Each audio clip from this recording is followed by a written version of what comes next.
Hello everyone, welcome back to my channel, Nate's Vintage Trains.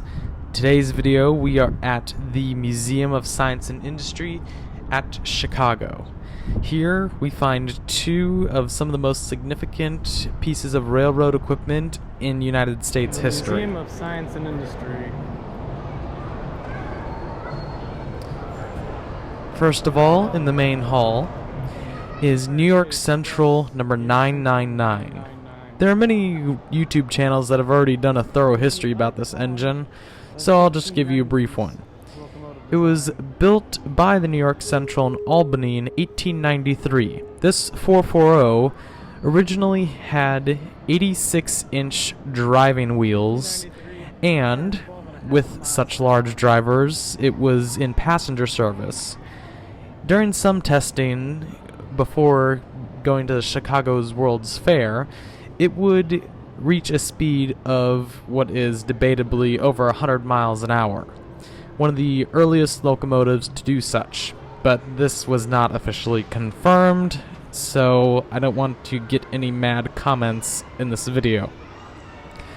Eventually, larger locomotives replaced it from passenger service, and it was rebuilt with 70-inch drivers and reduced to branch line and yard switching.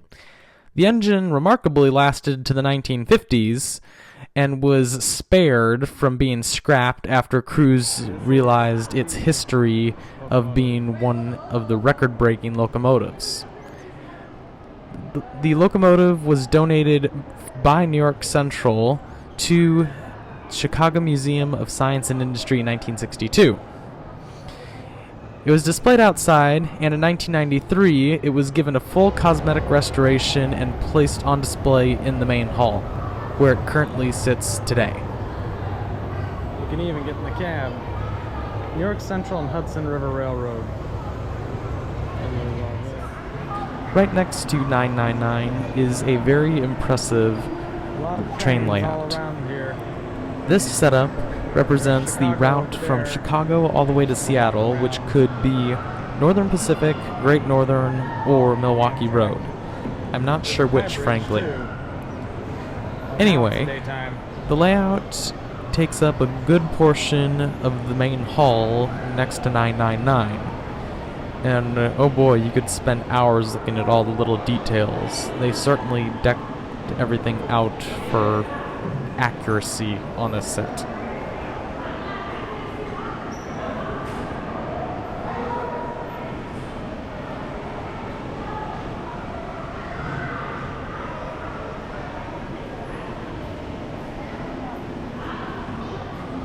Then over here we got Chicago.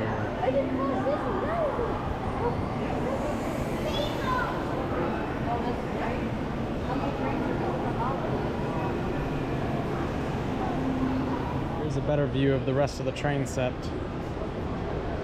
Train layout. Pardon my French. Beautiful. Seattle to Chicago. There's even a replica of Rocket.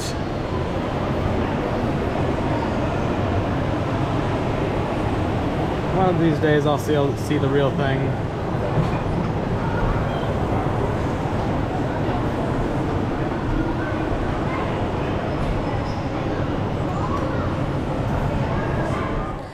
One thing I was very surprised to find besides Rocket was this antique two-axle single truck streetcar, specifically a cable car. If anyone has any information about this, please comment down below. It'll be much appreciated.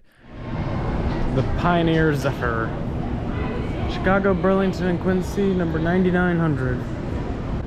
Next, we have a Pioneer for diesel power. 1934, Burlington's Pioneer Zephyr.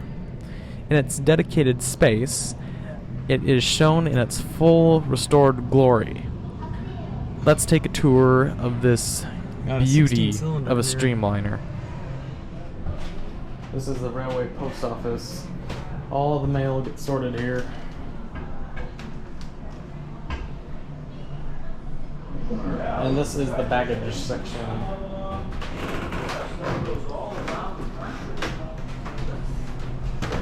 Baggage mail. crates. Yeah, all kinds of things go in here. And a nice little kitchen area.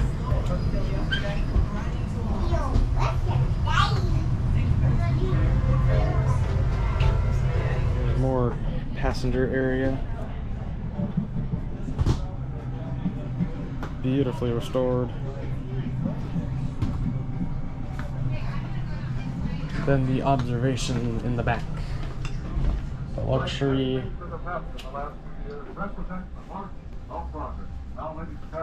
Beautiful seats. We've been speaking to you from the Union Station in Chicago. This is the National Broadcasting Company. The beautiful Pioneer Zephyr.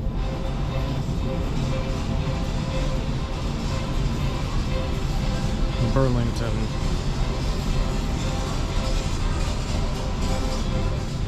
The first diesel-powered train in the US of A in 1934, Chicago, Burlington, and Quincy Pioneer Zephyr. Preserved at the Museum of Industry and Science, or Science and Industry, at Chicago. It has a room all to itself, and boy, does it deserve it. This 3-car train, locomotive RPO baggage, then baggage first class, second class, and then lounge.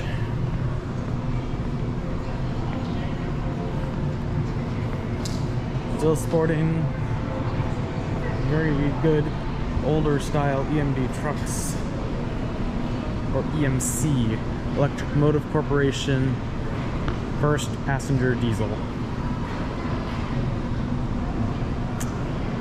Spelled the end of steam though.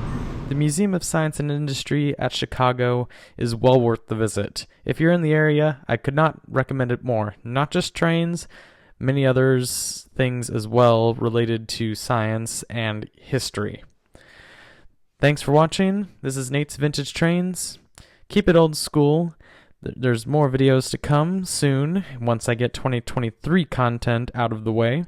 And as always, Jesus loves you and God bless you all.